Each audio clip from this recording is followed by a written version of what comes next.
అయ్యో చదివించితే ఉన్న మతి పోయినట్టుంది ఆడపిల్లల తీరు నేడు. అలా అని అమ్మాయిల్ని పూర్తిగా చదివించకూడదు అని కాదండోయ్, చదివించే రీతిలో చదివిస్తే మంచిదని చెప్తూ, చదివించితే ఉన్న మతి పోయినట్టుంది ఆడపిల్లల తీరు నేడు. ఆ పక్క సందుల్లోన గంటల తరబడి సెల్ ఫోనులో సొల్లు చూడు. చదివించితే ఉన్న మతి పోయినట్టుంది ఆడపిల్లల తీరు నేడు. ఆ పక్క సందుల్లోన గంటల తరబడి సెల్ ఫోనులో సొల్లు చూడు. అమ్మాయి ముసి నవ్వుల్ని చూస్తే, అమ్మాయి ముసి నవ్వుల్ని చూస్తే వాళ్ళకు లవ్వులో పడ్డట్టు ఉంది. అమ్మాయి ముసి నవ్వుల్ని చూస్తే వాళ్ళకు లవ్వులో పడ్డట్టు ఉంది.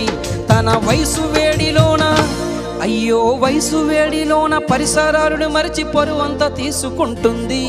అయ్యో వయసు వేడిలోన పరిసరాలను మరిచి పరువంతా తీసుకుంటుంది. తనను ప్రేమతో పెంచిన